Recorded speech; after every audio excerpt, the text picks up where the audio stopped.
Hello, human geographers. We're going to talk about agriculture and kind of move around through the world with that.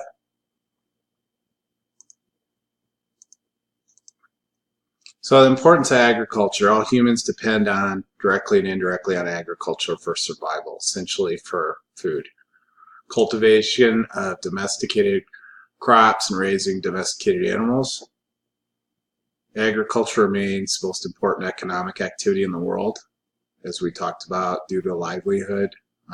It's necessary for life, using more land than any other activity, employing about 40% of the working population. So it is a very big deal. Agriculture region, defined by distinctive combinations of physical and environmental conditions.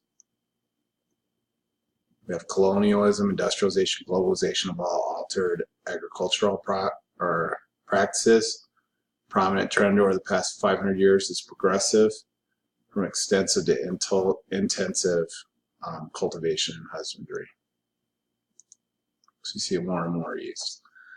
Extensive practices of farming and livestock using low levels of labor and capital relative to the areal extent of the land.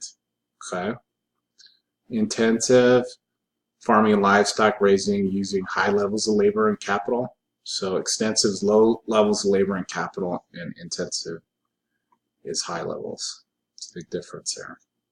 Swidden cultivation, land rotation, temporary clearings used by several years. We have this concept of intercropping, so alternating or rotating crops.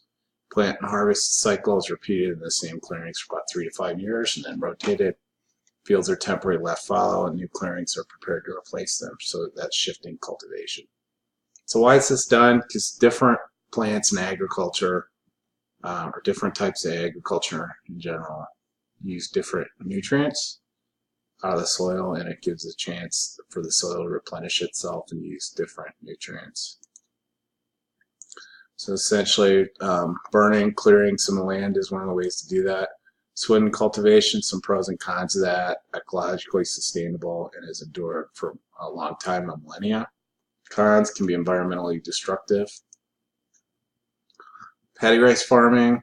Rice farm of 3 acres. A lot of this depends on type of food and land throughout the world. You see this mostly done in Asia, Southeast Asia, South Asia. Sample of cultivation here. Peasant small-scale farming. We have plantation culture, so large-scale monoculture farming. Here we talk about where sugar is produced throughout the 21st century.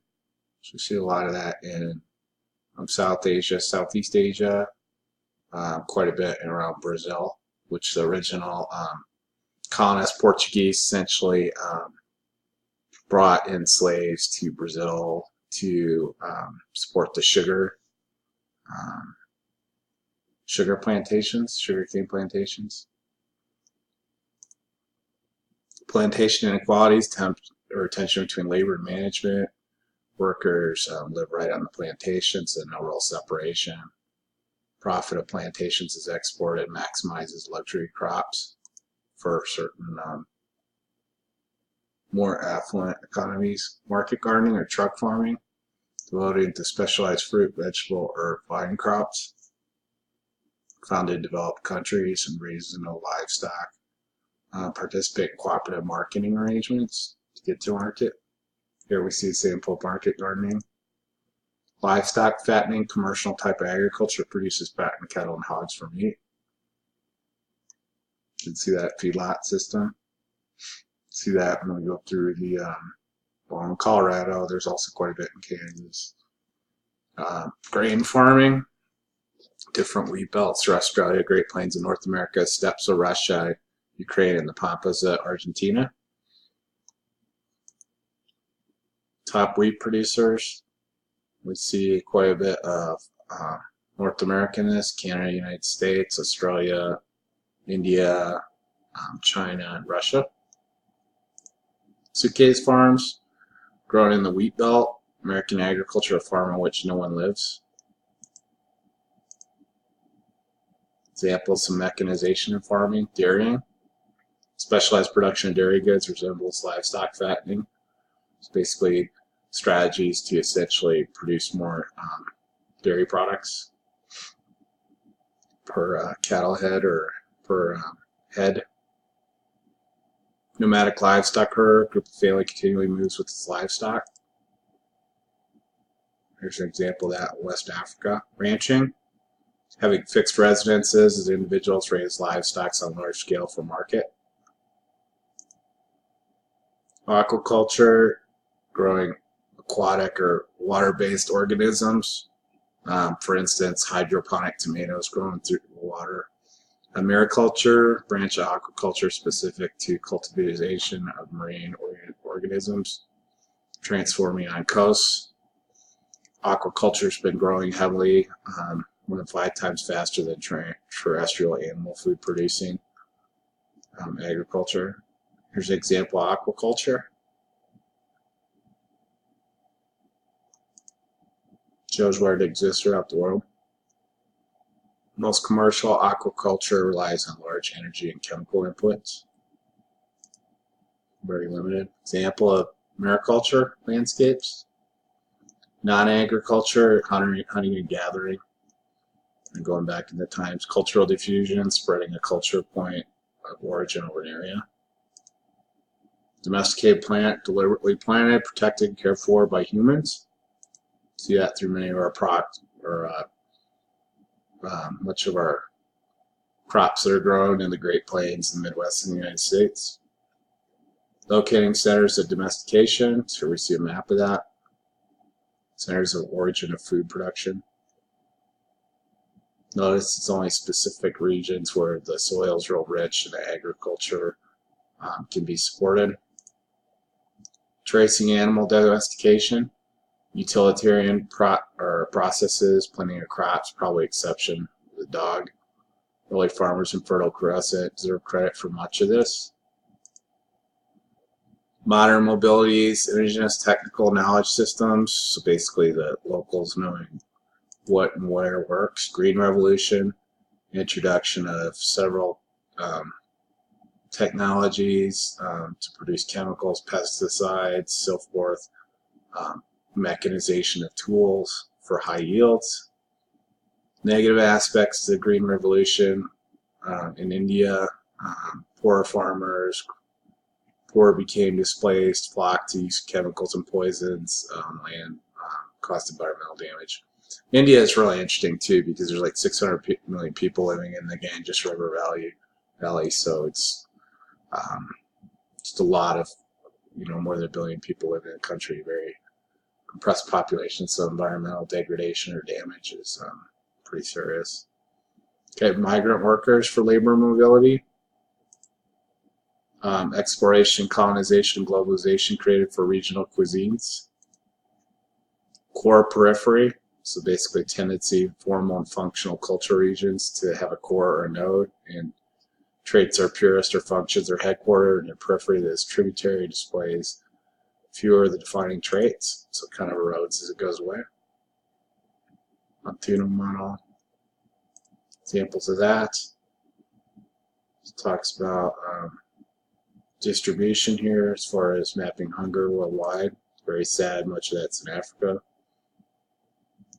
Third world countries, really this has to do more than anything with economic stability of countries and agricultural resources. Many reasons for internal government policies, poor transportation.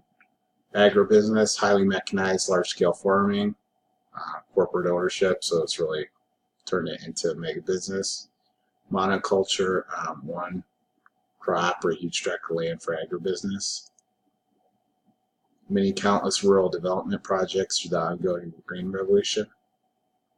Notably, 5 biggest hybrid vegetable seed suppliers control 75% of the global market. Genetically modified crops, changing the DNA of crops. Commercial production of genetically modified crops began in the United States in '96. Worldwide use of altered crop plants, see this throughout the world. Food fears, foodborne outbreaks, illnesses being born of food, big concern. Technology over nature, so which survives? Some arguments here about that. Sustainable agriculture, so basically survivability through sustainability.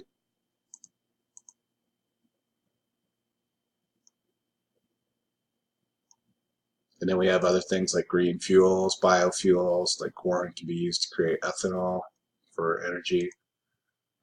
Cadastral pattern, survey pattern, field patterns. So cadastral shapes property borders. Survey is original land survey in an area. So, square miles or the public land survey system following certain types of surveys in the area. Field pattern, so divides land for agricultural use, so strategic. Fragmented farms, rural and eastern hemisphere, smaller hamlets, splintered farms. Unit block farms used that all farmers' property contain a single contiguous piece of land. So trying to keep the farm all together. Fragmented land holdings instead of contiguous. TRS, this is basically the public land survey system I was referring to, also known as the Jeffersonian survey system. It's a way to parcel out land, basically every section. Things are broken down into like sections and through the township and range grids, if you will. So 36 square miles in a section. It's all parsed out by the legal system. Okay, original land survey patterns in southern Canada and United States. Look at that real quick. So different types of surveys. Rectangular survey, the PLSS is predominant. There are some other survey systems. Here we can see different township range I referred to earlier, making a checkerboard where land's divided. Lot land settlement, this is also used in, it's used in Germany, but it's also used around Louisiana, along the Mississippi. Essentially, the idea is everybody gets a certain right to the river / water right. Fencing and hedging is another one. So anyway, I hope you enjoyed agriculture. The United States exports about 90% of the world's food, so this is really insightful for the United States. But it's good to know what's going on in the world and all the agricultural practices as we move through human geography.